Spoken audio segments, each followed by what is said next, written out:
আপনারা এখন দেখছেন সনাতন মিডিয়া প্লাস। প্রহ্লাদ মহারাজ একটা কথা বলে দিয়েছেন, খুব মার্মিক কথা। ভগবান তোমাকে সামনে রেখে তোমার সাধন ভজন করে যারা তোমার কাছে সাংসারিক অনিত্য সুখ চায় এরা সব ধর্ম ব্যবসায়ী। প্রহ্লাদ মহারাজ বলে দিয়েছেন তোমাকে সামনে রেখে তোমার সেবা সুখ ব্যতীত যারা তোমার কাছ থেকে নিজ সুখ ভোগ বাসনা চেয়ে নেয় এরা ধর্ম ব্যবসায়ী। কারণ 40 টাকা দিলেই তো মুদিখানা দোকানদার 1 কেজি লবণ দেবে, এমনি তো দেবে না।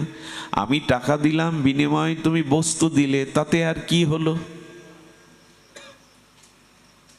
তাতে তো আদান প্রদান হলো, নিঃস্বার্থ তো এখানে কিছু নাই, একে অপরের প্রীতির ভাবনা তো নাই, টাকা ফেলো মাল নাও।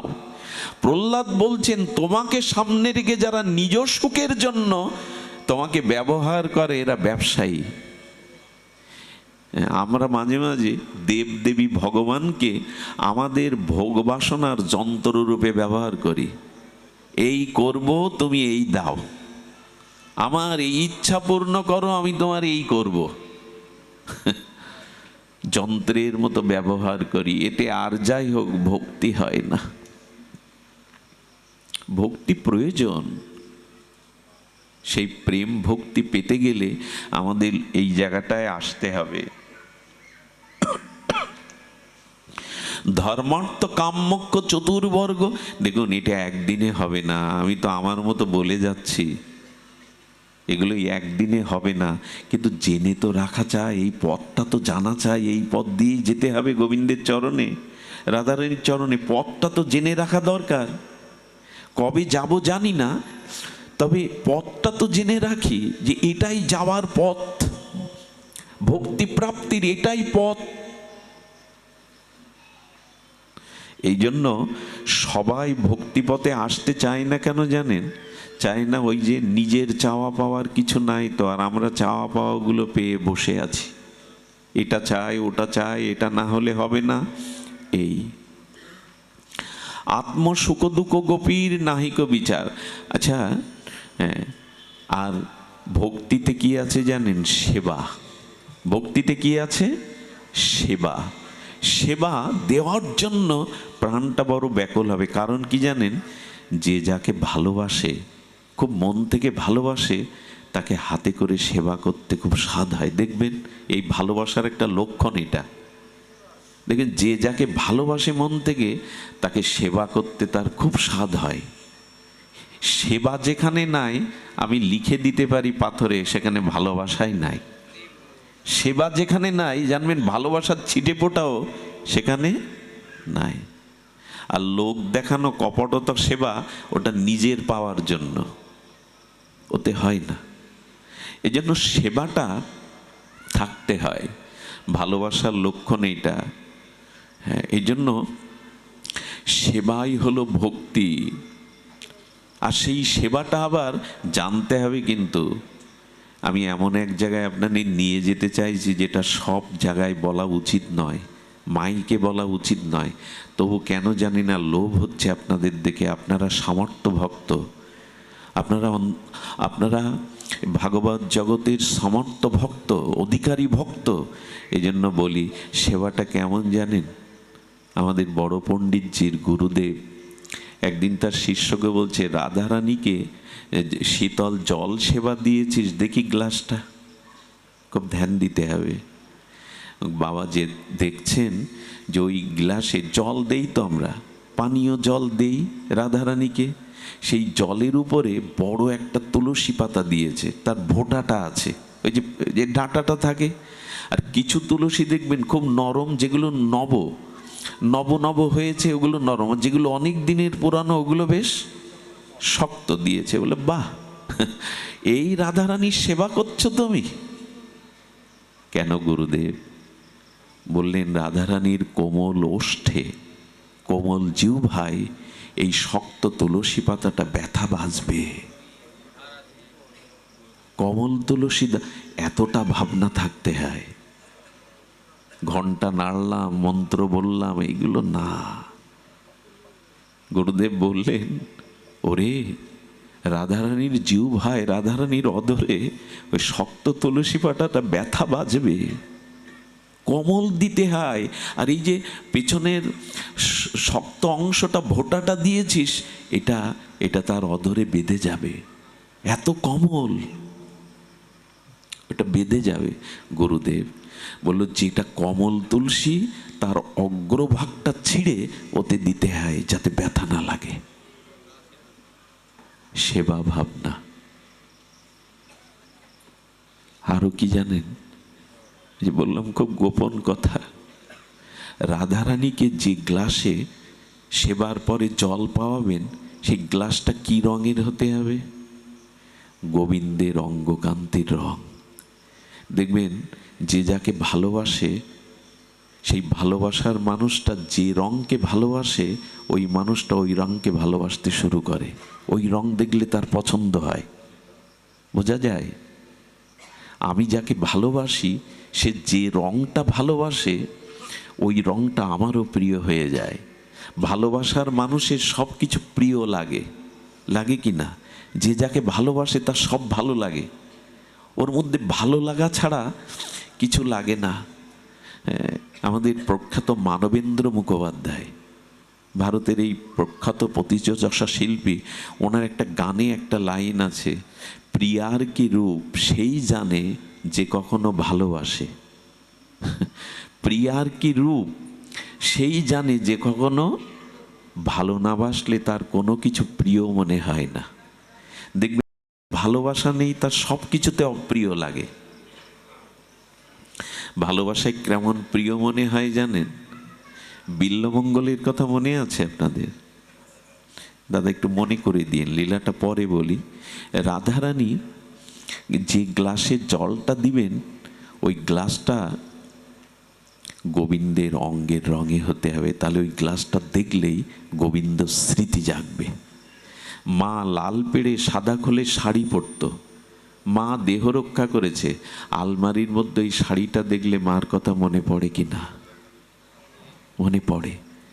রাধারানীকে সেই, আচ্ছা রাধারানী নীলম্বরী কেন? নীল শাড়ি পরেছে কেন? শ্যাম নীল হয়, শ্যাম মানে যা বৃহৎ অনন্ত বিভু, তা নীল হয়। আকাশের কিন্তু কোনো রং নেই, আকাশ শূন্য, কিন্তু নীল দেখায় কি না? সমুদ্রের জল নীল না, দূর থেকে দেখলে নীল দেখায়। বৃহৎ বস্তু, বিভু বস্তু নীলাভ হয়, নীল হয়। এই জন্য আমাদের গোবিন্দের তিনি হলেন, হ্যাঁ তিনি হলেন শ্যামল বরণ, নীলমণি। গোবিন্দ হলেন নীলমণি। এই জন্য রাধারানী নীলাম্বরী, নীল রঙের শাড়ি পরেছে, যাতে গোবিন্দের অঙ্গকান্তিটা আমার গায়ে লেগে থাকে, গোবিন্দের অঙ্গকান্তিটা যেন আমাদের অঙ্গে মিশে থাকে। আহারে,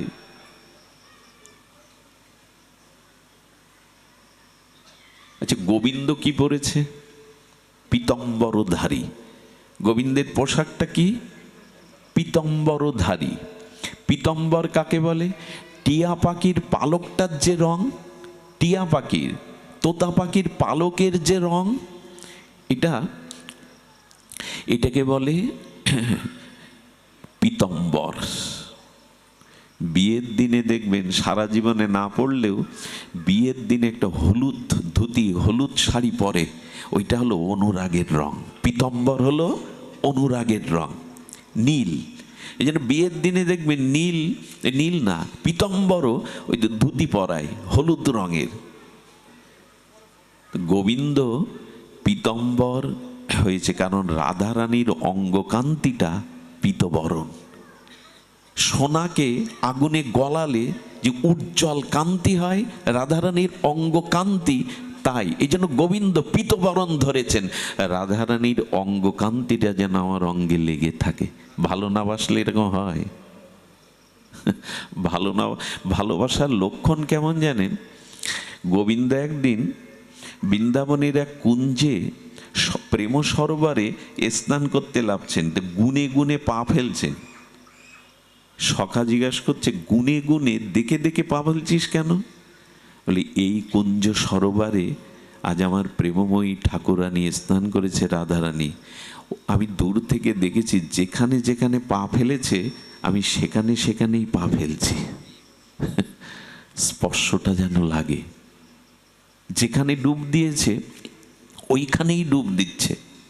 গোবিন্দের দশা কেমন, খবরদার এখানে যেন নায়ক নায়িকা ভাব এনে ফেলবেন না, যুবতী যুবকের ভাব এসে ফেলবেন না, সব নষ্ট হয়ে যাবে, সব অভিশাপে ভরে যাবে, খবরদার। এখানে ওই বুদ্ধি যেন আনবেন না।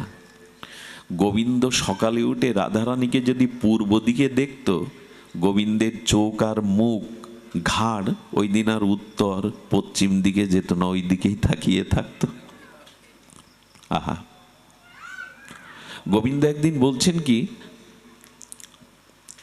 ধোপা, যারা জামা কাপড় কেচে দেয় ধোপা, রাধারানীর পোশাকটা যে ধোপা, বিষভানুনন্দিনীর যে ধোপা কাছে, সেই ধোপাকে গোবিন্দ ডেকেছে, এই শোনো শোনো, আজ থেকে তুমি আমার এই বাচ্চাগুলোকে শান্ত করুন,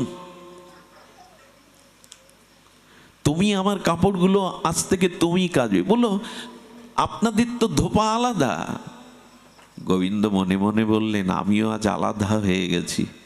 রাধারানীর পোশাক যে পাত্রে নিয়ে যাচ্ছে, আমার পোশাকটাও যদি ওর সাথে লাগে তাহলে অনুরাগ লেগে যাবে, মিশে যাবে, ওর সাথে মিশে যাবে। এই জন্য ওইভাবেই, আহা, এই জন্য গোবিন্দকে যে পাত্রে করে জল সেবা করাবেন, সেই পাত্রটা হতে হবে আবার রাধারানীর প্রিয়। আরো একটা কথা বলেছেন, এরকম জলপাত্রে যদি রাধারানীকে জল পাওয়াতে চান, ওই বাচ্চাটা কার? কেউ নেই এখানে? যদি জল পাওয়াতে চান কি করতে হবে জানেন? রাধারানী যেখানে ঠোঁট দিয়ে জল পান করবে, ওই জায়গাটা একটা মণি, নীল মণি দিয়ে বাঁধিয়ে দিতে হবে ওই জায়গাটায়। কারণ রাধারানীর অধরে যেই ওই জায়গাটা ছোঁয়াবে, তখন গোবিন্দের অধরের রঙের ওই নীলমণিটা দেখলেই অধর স্পর্শ গোবিন্দের অনুভূতি পাবে। গোবিন্দকেও দিতে হবে ওই রাধারানীর ওষ্ঠের যে রঙের একটি দামি নীল পাথর, ওইখানে সেট করে দিতে হবে যেখানে উনি জল পান করেন। এ কথা কি বুঝিয়ে বলার কথা? এ কি ভাষা দিয়ে বোঝানো যাবে? আমরা এরকম ভাবে সেবা দেই তো, এতটুকু ভেবে তার সুখ হচ্ছে কিনা দিতে হয়, ভোগ লাগাতে হয়, তুলসী দিতে হয়, ঘন্টা নাড়তে হয়, নাড়লাম। সেবা হতে হয় অনুরাগের। আচ্ছা, আজকে এদের বাড়িতে পাঠ, এরপরে যদি আপনাকে প্রসাদ পাওয়ার জন্য নিয়ে যায়, গিয়ে দেখলেন যিনি দিচ্ছেন তার মন সেবার দিকে নাই, তার মুখে হাসি নাই, সেবার জন্য ব্যাকুলতা নাই, ওই সেবা রুচিকর হবে তো আপনার? হবে না। সেবাতে অনুরাগ চাই। আমাদের সেবাটা হলো অনুরাগের। এই ভক্তিতে এই সেবাই শুধু আছে, সেবাটাই ভক্তির পরিচয়। প্রাণ ঢালা সেবা, সেখানে নিজ সুখের কিছু নাই। আত্মসুখ দোক গোপীর নাহিক বিচার, কৃষ্ণ সুখ হেতু চেষ্টা মনোব্যবহার। রাধারানীর দেহটা তো প্রেম কর্মে বাড়ি হয়, স্নেহমান প্রণয়, রাগ অনুরাগ ভাব মহাভাব হয়। সেই মহাভাব স্বরূপিণী রাধা ঠাকুরানী, কৃষ্ণ গুণখনি কৃষ্ণ কান্তা শিরোমণি।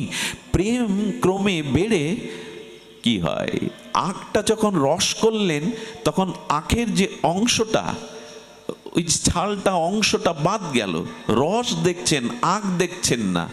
রসটা আরো গাঢ় করে জাল দিলে গুড় দেখছেন, রস দেখছেন না। গুড়টা আরো কিছুক্ষণ জাল দিলে দানা পড়ে চিনি হয়ে যাচ্ছে, তখন গুড় দেখছেন না।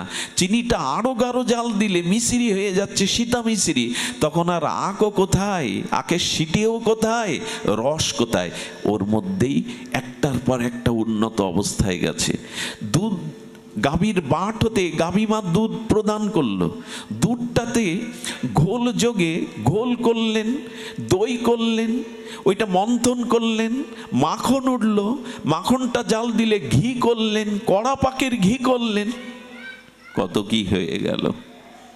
তেমনি প্রেম ক্রমে বাড়ি হয়, স্নেহ মান প্রণয়, রাগ অনুরাগ মহাভাব হয়, সেই মহাভাব স্বরূপিণী রাধা ঠাকুরানী। কৃষ্ণ গুণখনি কৃষ্ণ কান্তা শিরোমণি।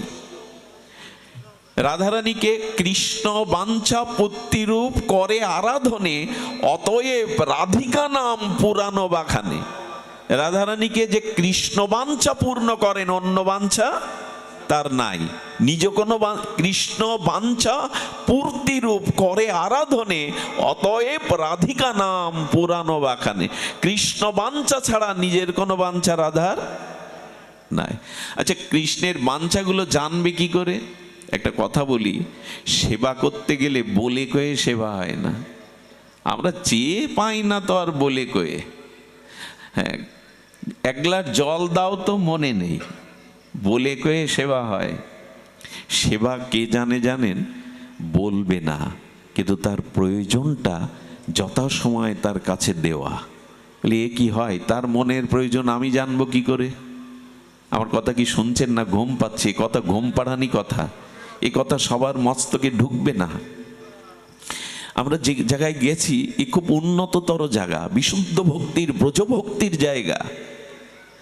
আপনার মনের কি বাঞ্ছা বলবেন না মুখে, আমি জানবো কি করে? বললো শিশু সন্তানের ক্ষুধা পেয়েছে কিনা, তার মলমূত্র ত্যাগের সময় হয়েছে কিনা মা বোঝে কি করে? বোঝে কিনা মা? মুখ দেখে বুঝে নেয় কিনা? মা বোঝে কেন জানেন? গর্ভে ধারণ করেছে তো, মা নারীর সাথেই তো বেড়ে উঠেছে ও। মা কিছুটা জানে ওর কখন ব্যথা, কখন ক্ষুধা কি লাগছে। তো সেবা করতে গেলে বলে কয়ে হয় না, এইটা দাও ওইটা দাও এই করো, বলে কয়ে কি সেবা হয়? তো রাধারানী কৃষ্ণের কি বাঞ্ছা এটা কৃষ্ণ মুখে বলতো না। কৃষ্ণের অন্তরে যখনই কোনো বাঞ্ছা জাগত, সেই সাথে সাথে রাধারানীর হৃদয়ে বাঞ্ছাটা জেগে যেত। কি করে বোঝায়?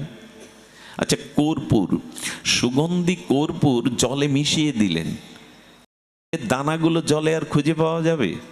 কর্পূরটা কি হলো? বাসিত হলো, অর্থাৎ ওই জলের প্রতিটি বিন্দুতে কর্পূরের সুগন্ধটা মিশে গেল। কর্পূর দেখা গেল না, কিন্তু জলবিন্দুতে কর্পূরের সুগন্ধটা মিশে গেল।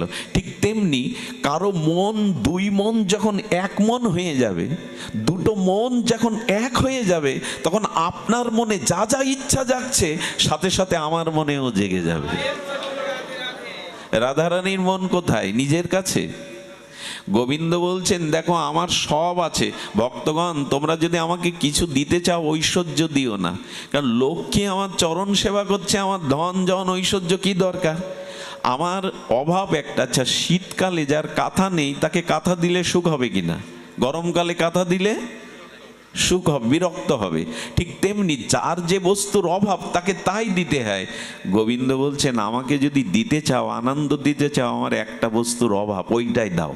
বলি তোমার আবার অভাব কি? তুমি পূর্ণ ব্রহ্ম, তুমি সরট বিভু, তুমি পূর্ণ থেকে পূর্ণতরতম, পূর্ণমিদং পূর্ণত্ব পূর্ণ মুদর্শতে পূর্ণস্য পূর্ণ মাদয়া পূর্ণ, সবই পূর্ণ, তোমার আবার অভাব কি? বলে আমার একটা জিনিস চুরি হয়ে গেছে, আমার মন রাধারানী চুরি করে নিয়ে গেছে, পারলে তোমার মনটা আমায় দাও। রাধারানী গোবিন্দের মন চুরি করেছেন, আর গোবিন্দ রাধার।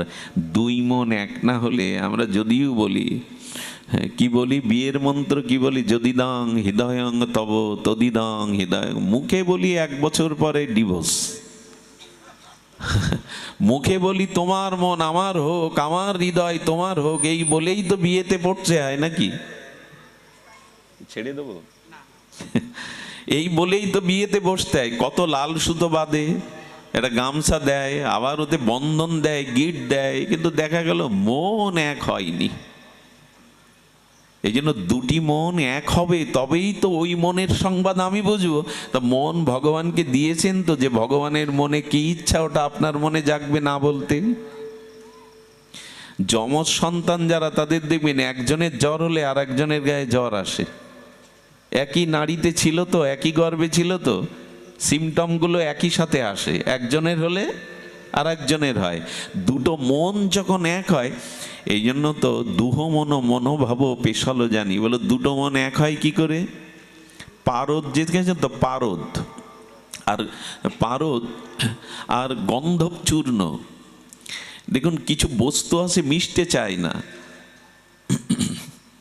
কিন্তু পারদ আর গন্ধব চূর্ণ, পারদ বুঝেছেন তো, আর গন্ধ, এ দুটো মেশে না। কিন্তু খুব বেশি করে শিলে দিয়ে পেষণ করতে করতে করতে করতে পারদ আর গন্ধব চূর্ণ পেষণ করতে করতে করতে একটা অভূতপূর্ব জিনিসের তৈরি হয়, কজ্জলি, কাজল। ওই দুটো মিশে, যেমন দুটো মন যখন এক হয়ে যায়, তখনই আপনার মনের সংবাদ কি প্রয়োজন এটা আমার। এই জন্য কৃষ্ণ বাঞ্ছা পুত্তিরূপ করে আরাধনে, অতএব রাধিকা নাম পুরানো বাখানে। রাধা নাম কেন? যে কৃষ্ণের যা বাঞ্ছা উনি তাই পূর্ণ করেন। রাধারানী শুধু, রাধারানীর দেহটা তো মহাভাব দিয়ে গড়া, মাদনাক্ষ মহাভাবময়ী, কিন্তু রাধারানী কৃষ্ণ বিরহে বলছেন, ললিতা, বিশাখারে, আমার প্রাণ হয়তো কৃষ্ণ বিরহে আর থাকবে না। ওষ্ঠাগত প্রাণ মাঝে মাঝে মূর্ছিত হয়ে যায়, কারণ শোকের শেষ পরিণতি হলো মৃত্যু। খুব গভীর শোক পেলে নিদ্রা হয় না, ভুল বকে, তাই না? শরীর উত্তপ হয়, নিশি জাগরণ হয়, শেষ পর্যন্ত প্রাণ বিয়োগও হয়ে যায়। রাধারানী বললেন, আমার প্রাণ যদি চলে যায় তবে এই পঞ্চত্ব, রাধারানীর দেহটা তো প্রেম দিয়ে গড়া, কিন্তু মনে মনে ভাবছেন ক্ষিতি অপ্তেজ মরুদ্বম, এই পঞ্চত্ব যেন গোবিন্দের সেবায় লাগে। মৃত্যুর পরেও বলছেন আমার পাঁচটা বস্তু যেন গোবিন্দের সেবায় লাগে। মৃত্যুর পরেও, মৃত্যু কে আছে রাধারানীর, কিন্তু মনে মনে এই ভাবনা। ললিতা বলছে কি বললো, আমার দেহের যে জল অংশটা আছে, ওটা যে সরোবরে আমার প্রাণবধূ স্নান করবে, আমি সেখানে মিশে থাকবো, যাতে তার দেহে শীতলতা দিতে পারি। আচ্ছা, এই ভাবনা আসে আমাদের? আমার মৃত্যুর পর আমার দেহের যে জলীয় অংশটা, ওটা প্রাণবধূ গোবিন্দ যেখানে স্নান করবে, সেই সরোবরে শীতল জল হয়ে আমি তার দেহে শীতলতা সেবা দেব। আর আমার দেহের যে মাটি অংশটা, আমি সেইখানেই মাটি হয়ে থাকব, যেখানে আমার প্রাণবধূ চরণ দিয়ে ওইখানে হাঁটবে, তার চরণে স্পর্শে সুখ দেব আমি। আচ্ছা, আমার দেহে যে তেজ আছে, এই তেজটা আমি গোবিন্দ যে দর্পণে মুখ অবয়ব দেখবে, মুখ অবয়ব দেখবে, তার বিম্বটা দেখবে, আমি সেই আয়নার মধ্যে তেজ হয়ে রইব, যাতে আমার আলোতে গোবিন্দ তার বদন দেখতে পারে। যে বাতাসটা আমার থেকে চলে যাবে, সেই বাতাসটা আমি মিশিয়ে দেব, যেখানে আমার গোবিন্দ পায়চারি করবে, বিচরণ করবে, ওখানে শীতল বাতাস হয়ে তার অঙ্গে আমি সেবা দেব। এই ভাবনা রাধারানীর। আহারে, এই জন্য বলছেন কৃষ্ণ সেবা বাঞ্ছায় আমাদের ভক্তির পরিচয়। নিজের কোনো চাওয়া পাওয়া নাই, নিজের কাছে চাওয়া পাওয়া রাখলে ভক্তি বঞ্চিত হব। এই জন্য আচ্ছা, বৃন্দাবনবাসীরা ঘর বেঁধেছে, ছেলে মেয়ে আছে, আত্মীয় স্বজন আছে, বললো সব গোবিন্দের জন্য। গোবিন্দের সাথে সম্পর্ক আছে তাই এই স্বামীকে ঘরে পেয়েছি বা বরণ করেছি। গোবিন্দের সাথে সম্বন্ধ না থাকলে ওকে বর করতাম না। গোবিন্দ আমাদের ঘরে প্রবেশ করে ননি চুরি করে তাই ঘর বেঁধেছি, না হলে ঘর বাঁধতাম না, গাছতলায় থাকতাম। গোবিন্দের জন্য এই জীবন যৌবন সব, আমাদের নিজের জন্য নয়। এই জন্য ব্রজের প্রতিটি ধূলি বাতাস গৃহকণ সব এত শুদ্ধ ভক্তিতে ভরা। ব্রজের বাতাস লাগলে ভক্তি হয় কেন? কারণ সব গোবিন্দ সুখের উপচার সাজিয়ে রেখেছে ওরা, সব কিছু গোবিন্দ সুখের জন্য, সব কিছু গোবিন্দ সুখের জন্য। এই জন্য এই জায়গায় আমাদের আসতে গেলে আমি আর আপনাদের খুব ভেতরে না নিয়ে বলি, নিজের চাওয়া পাওয়া সসুখ বাসনাকে ত্যাগ করুন, নালে এটা একদিনে হবে না। ধীরে ধীরে ধীরে ধীরে মনকে বোঝান, নিজের কোনো সুখের জন্য যেন তোমায় ভালো না বাসি। আমার কোনো চাওয়া পাওয়া, আচ্ছা চাওয়া লাগে কি? তিনি কি জানেন না আমার কি প্রয়োজন? আচ্ছা, এর উত্তর আমরা তো সবাই দিতে পারি। ভগবান জানে না আমার কি প্রয়োজন? এই অনন্ত বিশ্ব ব্রহ্মাণ্ড তো আমার জন্যই উনি সৃষ্টি করেছেন। মায়ের বুকের দুধ যদি 3 মাস 4 মাস আগে ভগবান রক্তের মধ্যে দেয় আমার জন্য, আচ্ছা সন্তান যদি জন্মের সাথে সাথে বড় বড় দাঁত পেত, মায়ের ওই কোমল স্তন রক্তাক্ত হয়ে যেত, ওটাও ভগবান জানে। ওই সময় তার গালে দাঁতও থাকবে না, আর এমন খাদ্য দিতে হবে যা অমৃত সম, সেটা শক্ত নয়। এই চিন্তা যার মাথায়, তার মনে নেই আমার কি দরকার, চাইবার কি আছে? বাতাস তো কিনতে হয় না আপনার, অক্সিজেন তো কিনতে হয় না এই জগতে। বিদ্যুৎ বিল না দিলে কেটে দিয়ে যায় পল্লী বিদ্যুৎ। সূর্য তো বিল চাই না আপনার কাছে। কে দেয় সূর্যের আলো? কে দেয় অক্সিজেন? কে দেয় বাতাস? এই ধরিত্রীকে যে আপনাকে খাদ্য শস্য যোগাচ্ছে, সবই তো ভগবানের দান। কেন এইটা চেয়ে কেন অল্প পাবেন? একটা জিনিস বলি, চাইলে খুব কম পাওয়া যায়। আমি দেখেছি আমার জীবনে, চাওয়াটা লস হয়ে যায়, ক্ষতি হয়ে যায়। চাইবেন না, পাওয়াটা তখন বেশি আসে। আমরা তো চেয়ে ভুল করে বসি, অল্প চাই। যা চাই অল্প চাই, তিনি যতটা দেবেন। এই জন্য কোনো ভক্ত বলে না, প্রভু আমি যা চাইছি তুমি দাও, আমার যা ভালো তাই তুমি দাও, আমার যাতে মঙ্গল হয়, যেটা তুমি ভালো বোঝো তাই দাও, কারণ আমি অল্প চেয়ে বসবো তোমার কাছে। তার উপরে দিয়ে দিন ভার। এই জন্য স্বসুখ বাসনা ত্যাগ করতে হবে, নিজের চাওয়া পাওয়া। একটু জগন্নাথের রথযাত্রা, তো আমরা জগন্নাথের একটা ভক্ত চরিত্র বলবো, যা চাওয়া পাওয়া নেই, তাদের ভক্তি কেন জগন্নাথ গ্রহণ করেছেন। আজ আর ব্রজভক্তির পথে যেতে পারবো না, শরীর অসমর্থ, তবু সামর্থ্য দিচ্ছে আপনাদের কৃপা। শুধু এইটুকু বলি, চাওয়া পাওয়া রাখেন না, মাঝখানে দেয়াল এসে যাবে। কি বলি জানেন, আমি আর আমাদের মাস্টারদা কোলাকুলি করছি, গায়ে জামা নেই, কিন্তু একটা জায়গায় মিশবে না। আমার গলে না উপবিত আছে, পইতে আছে, ওই সুতোগুলো তার অঙ্গের সাথে আমার অঙ্গে একটা সুতো থাকলেও মিশবে না পুরোপুরি 16 আনা। তো ভগবান আর আমার মাঝে চাওয়া পাওয়া থাকলে অতটুকু বাদ পড়ে যাবে, মিশবে না। সুতো থাকলেও বাদ পড়ে যাবে ওই জায়গাটা। কেমন জানেন, মনে আছে কৃষ্ণ ভক্ত সুদামার কথা। সুদামার কাপড়টা বীর জায়গায় ছেঁড়া, তার স্ত্রী সুশীলাকে সে 20 বছরে কোনো কাপড় কিনে দেয়নি। মাথার ঘোমটার কাজটা ছিঁড়ে গেছে, বাইরে যেতে পারে না। 4 সন্তান, কিন্তু প্রায় উপবাস করে থাকে। সুশীলা বললেন, তোমার বন্ধু না কৃষ্ণ, যার বন্ধু দ্বারকাধীশ ভগবান কৃষ্ণ, আচ্ছা তুমি তাকে একটু বলতে পারো না? সুদামার হাড় গেছে, সমস্ত গায়ে ধুলাবালি মাখা, ভিক্ষা করে খায়, কাপড়টা বীর জায়গায় ছেঁড়া, তালি দেওয়া। বললেন, সুশীলা, অবন্তীনগরে সন্দীপনী মুনির আশ্রমে আমরা যখন বিদ্যার্থী ছিলাম, তখন কৃষ্ণ মাঝে মাঝে আমার হাত ধরে ডেকে বলতো, তুই আমি বন্ধু হয়ে যাই। সুদামা রে আয়, তুই আমি বন্ধু হয়ে যাই। সুদামা হাত ছেড়ে দিয়ে বলতো, রাজার সাথে ভিখারির বন্ধুত্ব হয় না রে, তুই রাজা, আমি তো ভিখারি, ভিখারির সাথে রাজার তো বন্ধুত্ব হয় না। কৃষ্ণের সম্ভব নয়। কৃষ্ণের চোখের চিকচিক করে ওঠে জল, মাঝে মাঝে হাত জড়িয়ে ধরে বললেন, তোর মতো বন্ধু পাবো না, একবার আমাকে স্বীকার কর। কৃষ্ণের চোখের জল দেখে বলে, আমি রাজি আছি রে, একটা সত্য মানতে হবে তোকে। শোন কৃষ্ণ, জীবনে কখনো তুই আমাকে কিছু দিতে পারবি না, আর আমি তোর কাছে জীবনে কোনো কিছু চাইব না, এই সত্যে রাজি থাকলে বন্ধুত্বে রাজি আছি। আপনারা চিন্তা করতে পারেন, যার বন্ধু দ্বারকার রাজা, 56 কোটি যদু বংশ, সোনার পালঙ্কে গোবিন্দ শয়ন করে, তার বন্ধু সুদামার বাড়িতে প্রায় অন্ন ওঠে না, সন্তানরা উপবাস করে থাকে, চাইতে পারে না। বলে, একবার যাও না। বলো, কোনোদিন আর ও কথা বলবে না। আমার বন্ধুর কাছে তার সুখ, সে সুখে আছে, ওটাই আমার আনন্দ।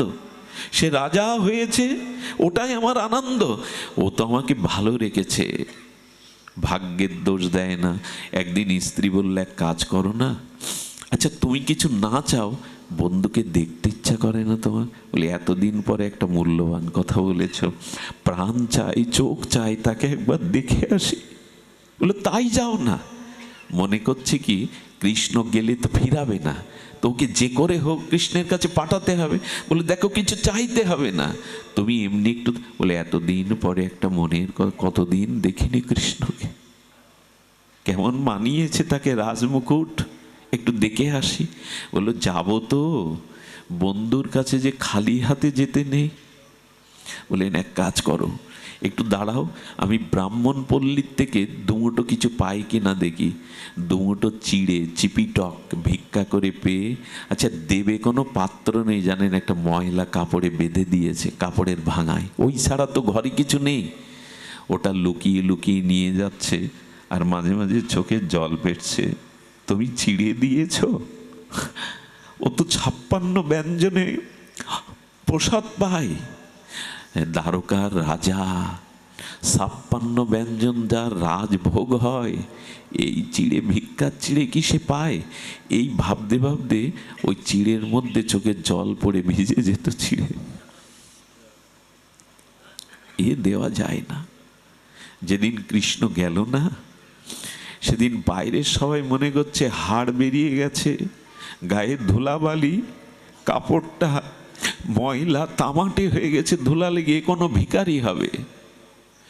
কিন্তু কৃষ্ণ অন্তর্যামী জানতে পেরে দৌড়ে ছুটে এসেছে। কোনোদিন কৃষ্ণ দৌড়ায় না, সব রানী মহারানীর উঠে এমন ব্যাকুলতা ভাবে কোথায় যাচ্ছেন, গিয়েই জড়িয়ে ধরেছে। সুদামারে, এতদিন পরে মনে পড়লো আমার কথা। নিজে আসনে বসিয়ে সুদামার চরণ জল করছেন, সবাই অপলক নয়নে দেখছে, করে কি দ্বারকাধীশ। চরণ জল করে মাথায় নিল। বাড়িতে সাধু এলে স্ত্রীদের বলবেন যে যতক্ষণ সাধু বাড়ি থাকে হাসি মুখে থেকো, যেন কালো মুখে থেকো না। সাধু বাড়ি এলে বলতে হয় মুখ যেন অন্ধকার না থাকে, কোনো অভাব অভিযোগ সমস্যার কথা যেন সাধুকে বলো না। কৃষ্ণ সেই চরণ ধৌত জল মাথায় নিলেন, আর বিশ্রাম দিয়ে বিকেলবেলা যখন ঘুম থেকে উঠেছে, তখন কৃষ্ণ খুনসুটি বাঁধিয়ে বলছেন, মনে পড়ে গুরুদেব আমাদের সেই জঙ্গলে পাঠিয়েছিল কাঠ জোগাড় করতে, গুরুমা পাঠাতো রন্ধনের জন্য, সেই ঝড় উঠল, সারা রাত তুই আর আমি ডালে পড়ে থাকলাম রে। হ্যাঁ, গুরুদেব কত ভালোবাসে আমাদের, ডাকতে ডাকতে বলছে, কৃষ্ণ, কানাই, সুধামা। গুরুদেব আমাদের ডেকে বুকে করে নিয়ে আসে, মনে পড়ে সেই কথা। আচ্ছা সুদামারে, তুই কেমন আছিস? বিয়ে করেছিস, তোর সন্তানরা কেমন আছে? এবার বিপদে পড়ে গেছে, স্ত্রীর তো কাপড় নেই, না খেয়ে থাকে সন্তানরা। আপনি আমি ওই জায়গায় হলে কি উত্তর দেব? একগাল হাসি হেসে বলছেন, ওরে, যার বন্ধু তুই, যার সখা স্বয়ং কৃষ্ণ, তারা কি অমঙ্গলে থাকে, অভাবে থাকে? বড় সুখে আছি তোর ইচ্ছায়, বড় আনন্দ, বলতে পারবো তো। ভক্তি হলো এটাই, তোর ইচ্ছায় খুব ভালো আছি। একটা জিনিস বলি, ভক্তি পথে থাকুন, ভগবান যে অবস্থায় রাখেন ওটাতেই সন্তুষ্ট থাকুন। আমার জীবনে এই অপমানটা দরকার ছিল, এই ঘটনাটা দরকার ছিল, এরকম ভেবে নিলে আর কষ্ট দরকার নেই, ওটাও কোনো মঙ্গলের জন্য সে দিয়েছে। এই জন্য তিনি যেমন রাখেন। সুদামা, নিশ্চয়ই আমার জন্য কিছু এনেছিস তুই, কিছু তো এনেছিস। গোবিন্দ বারবার দৃষ্টি দিচ্ছে ওই পুডলির দিকে, কিন্তু ময়লা কাপড়, চোখের জল পড়ে নোনা হয়ে গেছে, চিড়েটা বারবার গুজে রাখছে আড়ালে। বলে, কি লুকাচ্ছিস? লুকাস না, আমি চাওয়া পাওয়া নেই, এখানেই তো ভক্তি, এটাই বোঝানোর জন্য ওইটা কেড়ে নিয়েছে গোবিন্দ। কেড়ে নিয়ে বলছে, সুদামা আড়াল করছিস কেন? হ্যাঁ, তাড়াতাড়ি এক মুঠো মুখে পরিয়ে দিয়ে কি আনন্দ। 56 ব্যঞ্জন এই সুখ কৃষ্ণের হয়নি কখনো। দ্বারকাধীশ পরম আনন্দে বিভোর হয়ে গেছেন।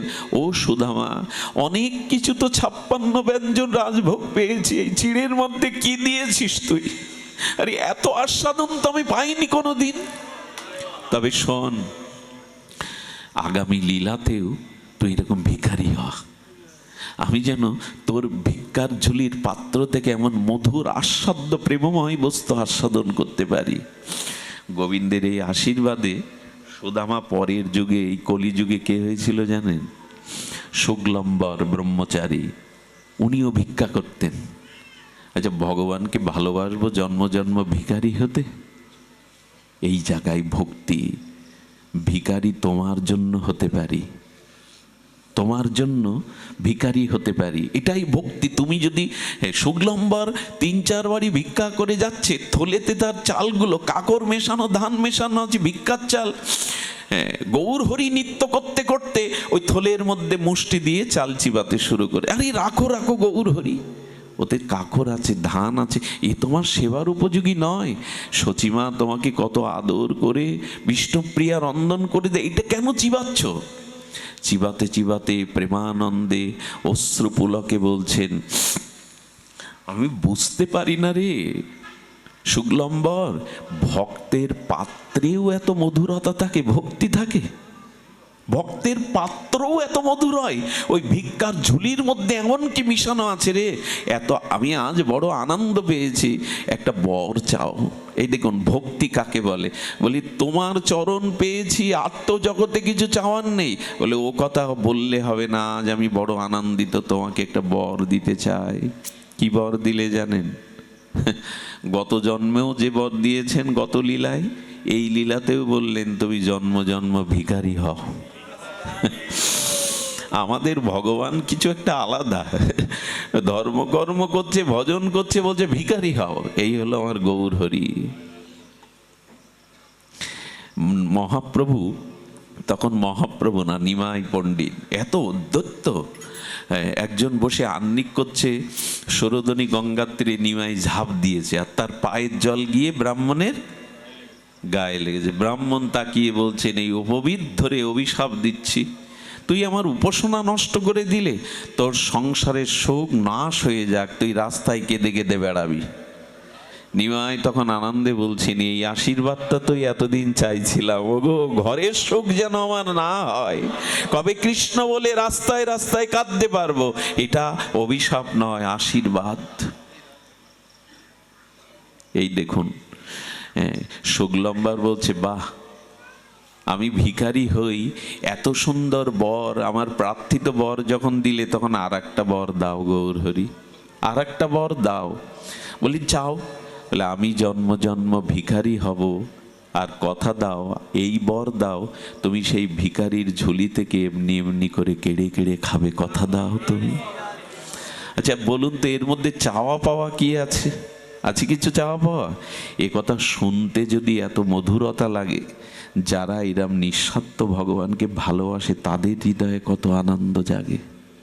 শুনতে যদি এত মধুরতা লাগে, তাহলে যারা এই শুদ্ধা ভক্তি যাজন করে তাদের কত আনন্দ লাগে। তোমার সুখ ছাড়া আমি কিছু চাই না। আহারে, সাত প্রহরিয়ায় মহাপ্রভু ভগবান আবেশে বলছেন, ও শ্রীধর, শ্রীধর। প্রতিদিন বাজারে মহাপ্রভু নবদ্বীপের ঘাটে খোলা বেচত, থোড় বেচত, মোচা বেচত। শ্রীধর, শ্রীধরের থোড় মোচা খোলা দেখে মহাপ্রভু গিয়ে ঝগড়া বাঁধাতো, ওগো তুমি দাম বড় বেশি চাও গো, ব্যবসা সবাই করে, তুমি দাম কেন? খুনসুটি বাঁধাতো, ঝগড়া বাঁধাতো। নিমাই, তোমার এই ঝগড়াতে অন্য খরিদ্দার আসবে না, যা দুধ চারানা বিক্রি করি, একটু গঙ্গার সেবা করি,